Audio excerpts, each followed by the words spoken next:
"Grandpa, we need to talk about your future," my daughter said, but she forgot to hang up the phone. That's how I heard my own children discussing which nursing home had the cheapest rates, while sitting in the living room of the house I'd built with my bare hands 47 years ago. The house worth $1.8 million that I'd already signed over to them in the trust. You won't believe what I did next. Before we continue, please subscribe to the channel and let us know where you're listening from in the comments. I sat frozen in my leather chair, the one Martha picked out 30 years ago, listening to my daughter Sarah laugh. Golden Sunset Manor gives a discount if we pay 6 months up front. Dad's accounts can cover that easily. My hand trembled as I reached for my phone on the side table, hitting record just as Michael's voice came through. The real estate agent says we can list the house by next month. Dad won't even know what's happening. He's been getting confused lately anyway, Jennifer added. My baby girl, the one I'd carried through her mother's funeral when she was only 15. Remember last week when he couldn't find his keys? I remembered that day perfectly. I'd left my keys in my workshop on purpose, testing them. They'd made such a fuss about it, exchanging those looks. Now I understood why. The lawyer says if we get power of attorney we can move fast, Sarah continued. Dr. Morrison already agreed to write a letter about his declining capacity. Dr. Morrison. I'd built his garage for free when his son needed cancer treatment. The betrayal stung worse than a nail through my palm. I'm Harold, 72 years old. And until that moment, I thought I'd done everything right. 47 years ago, I started with nothing but a hammer and a truck. Built my construction company from the ground up, literally. Every beam in this house, I placed myself. Every dollar in those accounts I earned with bleeding hands and aching backs. 6 months ago I'd transferred the house into a family trust, thinking I was being smart, protecting their inheritance from taxes. What a fool I was. But that wasn't even the worst part of what I heard. Marcus Chen is the best estate attorney in the state, Michael said. He'll make this airtight. Marcus Chen. The scrawny kid I'd found sleeping in his car outside the community college 30 years ago, the one I'd hired for summer work, taught carpentry to and helped pay for law school. They were using my own protege against me. When should we do the intervention? Sarah asked. This weekend. I'll bring the brochures. Everyone act concerned but firm. The phone finally clicked off. I sat in the silence of my own home, feeling like a ghost already. My children had just planned my disposal like they were scheduling a garbage pickup. The rage that should have come didn't. Instead, something cold and calculating took its place. I stood up slowly, my knees creaking. The only honest thing about my age, walking to my workshop, I pulled out the notebook I use for measurements and started writing. Names, dates, conversations. Everything I'd noticed over the past 6 months but dismissed. Sarah asking about my will every visit. Michael suggesting I might be happier in a community. Jennifer photographing every room of the house for memories. They thought I was old. They forgot I was smart. That night I called Marcus Chen myself. Mr. Harold. His voice carried surprise. It's been too long. Not long enough, apparently. My children are trying to hire you. Silence. Then they already did. This morning. My heart sank, but then he continued. Which is why I'm recording this call and scheduling a meeting with you tomorrow. What they're asking me to do is illegal, Mr. Harold, and you taught me better than that. I slept that night for the first time in weeks. My children had made one fatal mistake. They assumed everyone was as greedy as they were. 3 days later they arrived for their intervention. Sarah came first, carrying a box of pastries from my favorite bakery, the kind of detail that once would have touched me. Now it felt like a condemned man's last meal. Michael followed, his lawyer suit impeccable, his smile practiced. Jennifer came last, hugging me longer than she had in years. Dad, why don't we sit in the kitchen? Sarah suggested, already leading the way like she owned the place. I suppose in her mind she already did. They arranged themselves around my table, the one I'd built from oak I salvaged from a demolished church. Michael pulled out a folder, thick with brochures. Sarah placed her hand over mine. Her manicured nails worth more than I used to make in a week. Jennifer dabbed at her eyes, though they were dry as sand. Dad, we need to talk about your safety, Michael began, his courtroom voice in full effect. Living alone in this big house, we're worried. I'm fine, I said, putting a slight tremor in my voice. Let them think they were winning. You forgot where you parked at the grocery store last week. Sarah lied smoothly. The manager had to help you find your car.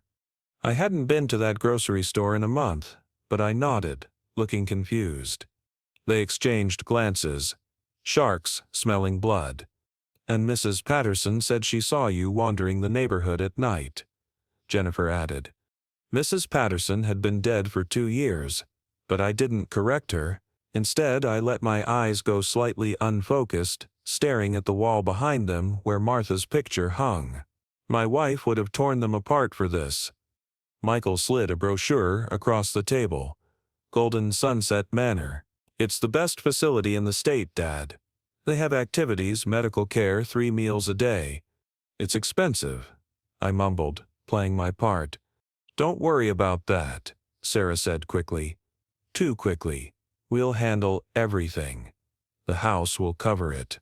There it was, the mask slipping. I built this house, I said, letting real emotion creep in. And it's beautiful, Dad, Jennifer cooed, but it's too much for you now. All these stairs, the maintenance. I maintained this house better than Michael maintained his marriage or Sarah maintained her integrity. Maybe you're right, I said finally, watching them try to hide their excitement.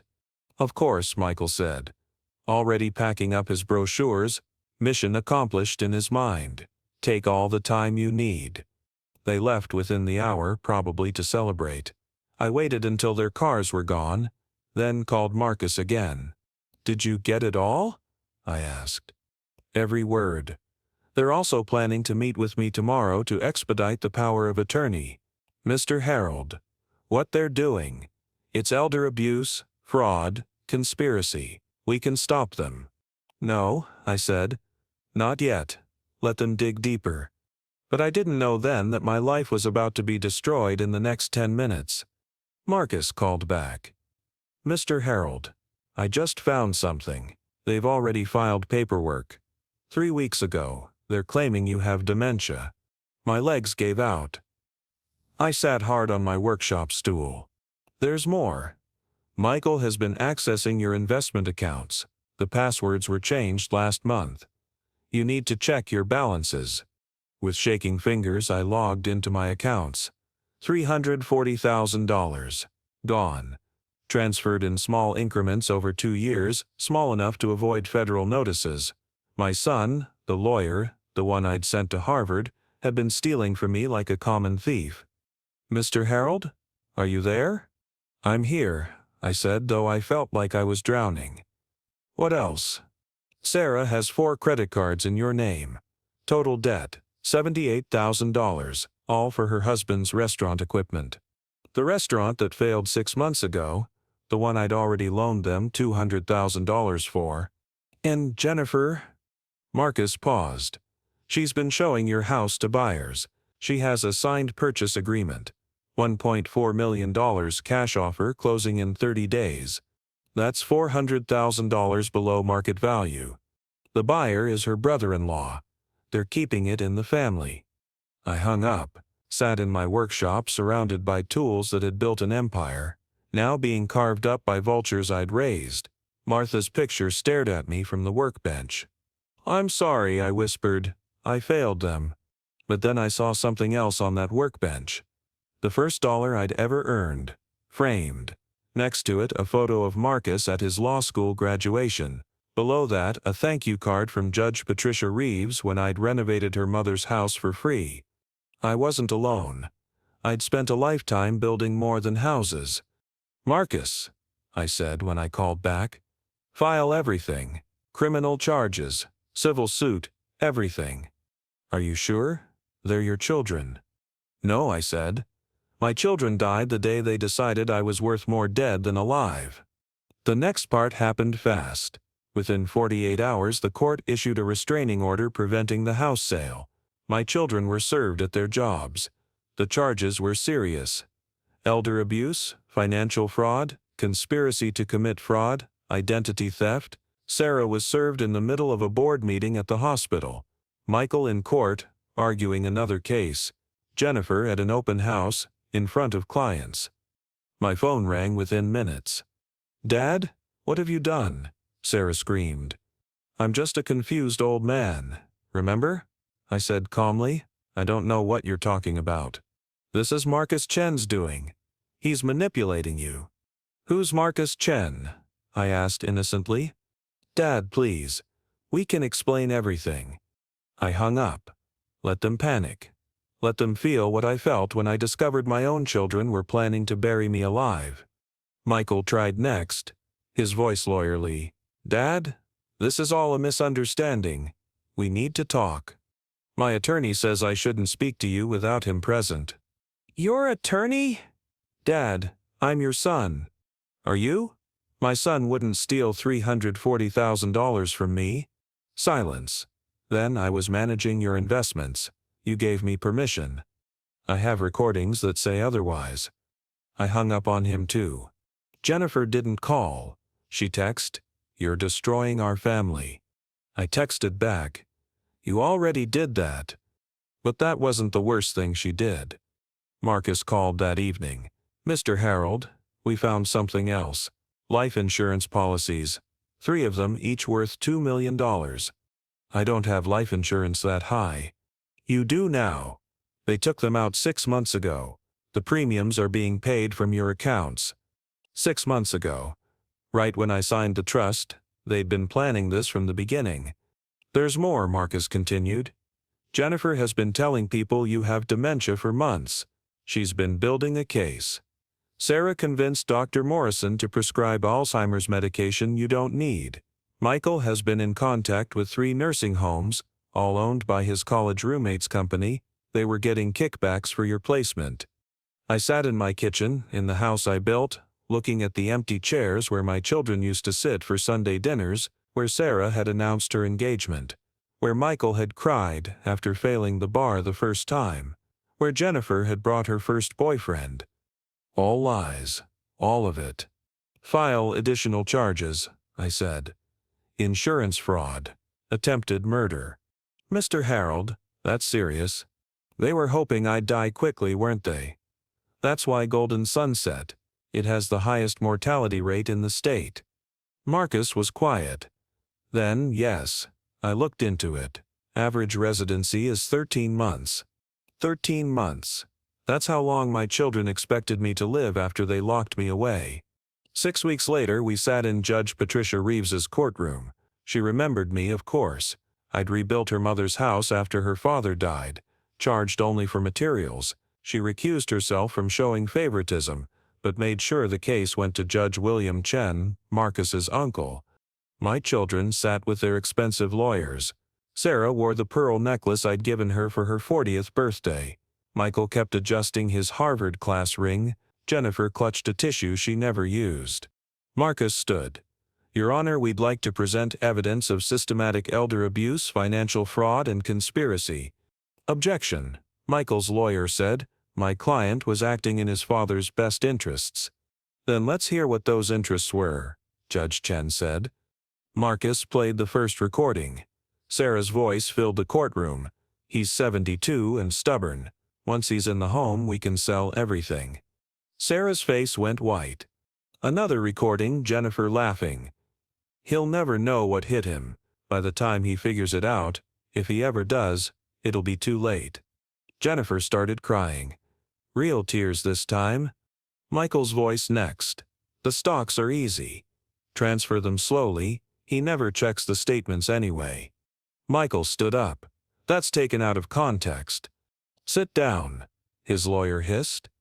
Marcus continued for an hour. Recordings, documents, bank statements, the forged power of attorney, the fraudulent insurance policies, the credit cards, the stolen funds, the house sale contract.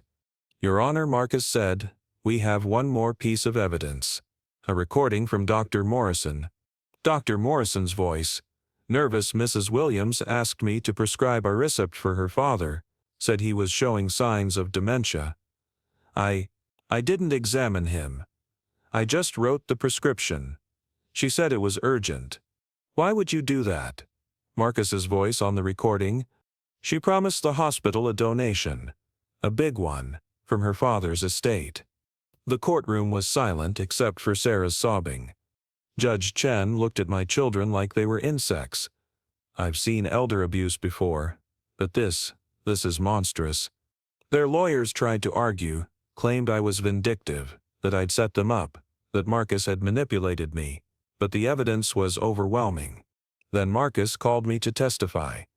I stood slowly, letting them see my age but also my strength. I walked to the witness stand without help, sat down carefully, and looked at my children for the first time in 2 months. Mr. Harold, Marcus began, tell us about your relationship with your children. I loved them more than life itself, I said simply.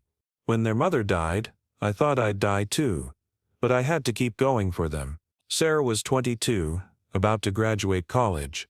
Michael was 20, wanting to be a lawyer. Jennifer was only 15, lost without her mother. I looked at each of them. I worked 7 days a week, 16-hour days. I missed birthdays, holidays, school plays. But I built something. I paid for their educations. Sarah's medical administration degree, Michael's Harvard Law School, Jennifer's real estate license. I paid for their weddings, down payments on their houses, their children's private schools. What did you expect in return? Marcus asked. Nothing. That's what love is. You give without expecting. When did things change? 6 months ago, Sarah started asking about my will. Michael suggested I might be happier in a community. Jennifer began taking pictures of the house. I thought they were concerned about me. But that wasn't even the worst part. They were planning my funeral, I said. Jennifer had already picked out a casket, the cheapest one. I found the brochure in her car. Jennifer gasped. That's not. I wasn't. You were, I said. You all were. You didn't see a father anymore. You saw a bank account, an obstacle, a problem to be solved. Sarah tried to speak. Dad, we were worried. No, I cut her off. You were greedy. You could have asked me for money. I would have given it. But that wasn't enough. You wanted it all and you wanted me gone. That's not true. Michael stood up. Isn't it? Then why the life insurance? Why the stolen money? Why the forged documents? Silence. I have one question for all of you. I said, when you were planning where to put me, when you were laughing about how I'd never know what hit me, did you once, just once, remember that I'm your father? Did you remember teaching you to ride bikes? Reading you bedtime stories? Holding you when you cried? Sarah broke down completely. Michael stared at the floor. Jennifer wouldn't look at me. I remembered, I said. Even when I heard those recordings, even when I saw the theft, even when I learned about the insurance policies, I remembered. That's why this hurts so much. I lost my wife 24 years ago, but I lost my children 6 months ago, and you're all still breathing. Marcus called character witnesses. Mrs. Chen from next door testified that she'd heard Sarah joking about my death at a barbecue. She said, once Dad's gone, we'll be set for life. Then she laughed. Tom Morrison, my former foreman, testified that Michael had approached him about buying my tools. He said his father wouldn't need them much longer. This was 8 months ago. The nurse from Dr. Morrison's office testified that Sarah had tried to get me declared incompetent without an evaluation. She offered me $5,000 to say I'd observed confusion. I refused and documented it. By the time the witnesses were done, my children looked like they'd aged 10 years. Judge Chen's verdict was swift. I find the defendants guilty of elder abuse, financial fraud, conspiracy to commit fraud, identity theft, and insurance fraud. The sentences were harsh.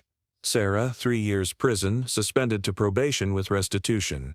Michael, 18 months prison, non-suspended, plus disbarment. Jennifer, 2 years probation, loss of real estate license, restitution. The financial judgments were worse. Full restitution of stolen funds plus punitive damages. Total $1.2 million. The house was returned to my sole control with a permanent restraining order. But the real punishment came from the media. The story made national news. Prominent contractors' children convicted of elder abuse. Their photos were everywhere. Sarah was terminated from the hospital within a week. Michael was disbarred before he even served his sentence. Jennifer's real estate agency dropped her immediately. Their own children found out from social media. My grandson Tommy, 16, called me crying. "Grandpa, I'm so sorry. I didn't know. Mom told me you were sick, that you didn't want to see us." "Tommy," I said gently, "you're always welcome here. This is between me and your parents. Mom won't let me see you." Another punishment for loving them. They were using their children as weapons now. When you're 18, you can make your own choices. I'll be here. "Grandpa, did they really try to kill you?" "How do you answer that?" "They tried to make me disappear, Tommy. That's a kind of killing."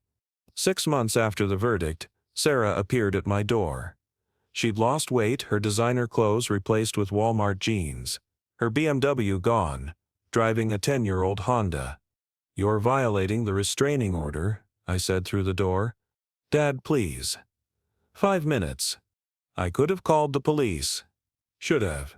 But some part of me, the father part that apparently never dies, opened the door. She looked broken. I lost everything. Robert divorced me, took the kids. The house is gone. I'm living in my car. I said nothing. "I'm sorry," she whispered. "I'm so sorry." "Are you sorry for what you did, or sorry you got caught?" She flinched. "Both. I don't know how it happened. It started small. Michael said you had so much money you'd never notice, then it just spiraled." "It didn't spiral, you planned it, for months. The insurance policies were Michael's idea." "Stop," I said. "You're still blaming others. You're 45 years old, Sarah. When do you take responsibility?" "I am. I'm here, aren't I?" "You're here because you need money." Her face crumbled. "Dad, I'm your daughter." "No. My daughter died the day she decided I was worth more dead than alive. You're just someone who looks like her." I closed the door on her sobs. Michael wrote from prison. Long letters justifying everything. The market was bad. His wife was demanding. The children needed private school. Never once did he write the words, "I'm sorry." Jennifer disappeared completely. Moved to Oregon, I heard, started over with a new name, but not before sending me a message. "You destroyed our lives. I hope you're happy." The irony of that statement still amazes me. I sold the house 3 months ago. Not to family, I have no family anymore. To a young couple, Jake and Maria, who reminded me of Martha and me 40 years ago. They had 2 kids, big dreams, and small bank accounts. "The asking price is $1.8 million, the realtor said. "I'll take $1.6 million, I said. "But Mr. Harold, they promised to raise their children with values. That's worth $200,000 to me." Jake cried when I handed him the keys. "Mr. Harold, we'll take care of it, I promise." "I know you will. That's why I chose you." The extra money from the sale? I gave it to Marcus's Foundation for Elder Abuse Victims. My children's inheritance now protects other parents from their own children. I'm 74 now, living in a smaller house I built myself on 5 acres outside town. It's simple. 1 story. But every board is placed with my own hands. No mortgage, no trust, no complications. When I die, it goes to charity. Marcus visits every Sunday. We don't talk about the case anymore. We build things in my workshop, cabinets, tables, chairs. His hands have gotten skilled over the years. "Any regrets?" he asked me once. "Every day," I admitted. I regret raising children who could do what they did. I regret not seeing it sooner. I regret that my grandchildren are growing up without me. "That's not your fault." "Isn't it?" "I raised them. I taught them their values or failed to. You taught them to work hard. They twisted that into greed. Tommy visits sometimes secretly. He's 17 now, almost a man. We work in the shop and I teach him what I taught his mother, but also what I didn't, the value of enough, the weight of integrity, the cost of greed. "Grandpa," he asked once, "do you think Mom will ever understand what she did?" "I don't know, son. Some people never do." "Do you forgive her?" I thought about that for a long time. I forgive who she used to be. The little girl who brought me dandelions and called them flowers. But the woman who tried to lock me away and steal my life, no. That's not forgiveness. That's justice. Last week I got a call from an unknown number. I almost didn't answer. "Mr. Harold, this is Robert, Sarah's ex-husband." "Robert, I wanted you to know, the kids ask about you. I've been telling them the truth. Age appropriately. They want to see you. Sarah won't allow it. Sarah doesn't have custody anymore. I do." My heart stopped. "You're saying—" "I'm saying Sunday dinners are back on if you want them." I cried for the first time since the trial. This Sunday my kitchen table, the one I built from salvaged church oak, will have family around it again. Not the family I lost to greed, but the family that survived it. My grandchildren who still have a chance. Marcus, who became the son I needed. Tommy, who chose love over loyalty to corruption. The others, Sarah still sends letters I don't open. Michael gets out in 3 months. His wife already filed for divorce. Jennifer posts on social media about toxic parents and surviving abuse, never mentioning what she did. They think I destroyed them out of revenge. They're wrong. I didn't destroy them, I stopped them from destroying me. There's a difference between revenge and justice, between cruelty and consequences. Every morning, I wake up in my simple house, make coffee in my small kitchen, and watch the sun rise over my 5 acres. No one is plotting to lock me away. No one is stealing from my accounts. No one is waiting for me to die. Is that revenge? No. That's freedom. At 74, I've learned that the opposite of love isn't hate. It's indifference. I don't hate my children. I nothing them. They're strangers who share my DNA, ghosts of people I once loved, reminders of my greatest failure and my greatest escape. Sometimes, late at night, I sit in my workshop and wonder what Martha would think. Would she be proud that I stood up for myself, or heartbroken that our children became monsters? I think she'd understand. She always said, "Harold, you can't build a house on a rotten foundation." My children were the rotten foundation. I had to tear it all down to build something worth saving. Tomorrow, Tommy starts his apprenticeship with my old company. He wants to learn construction to build things that last. His parents would have pushed him toward law or medicine, professions they thought had more prestige, more money. But Tommy understands what they never did. There's honor in honest work, peace in simple lives, and wealth that has nothing to do with money.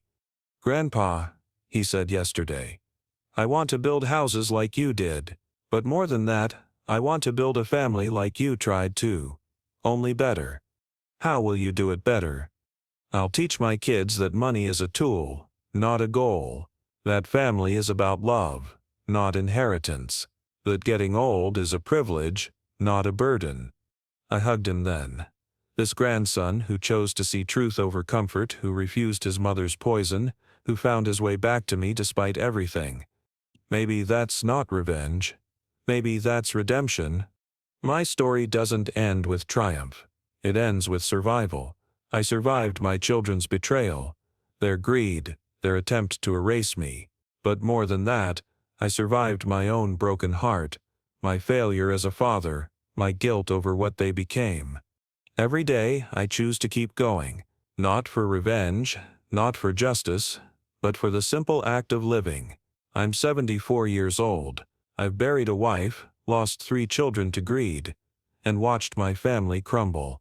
But I'm still here, still building, still teaching, still breathing. And that's the greatest revenge of all, not needing revenge anymore. They thought they were burying me. They didn't know I was a seed. Now I'm growing something new. Something better, something they can never touch, never steal, never destroy. My freedom, my peace, my life. And it's mine until the day I die. Naturally, peacefully, and surrounded by people who love me for who I am, not what I'm worth. That's not revenge. That's victory. If you enjoyed this story, please like this video and subscribe to the channel. Share your thoughts about family betrayal in the comments below. To listen to the next story, click on the box on the left.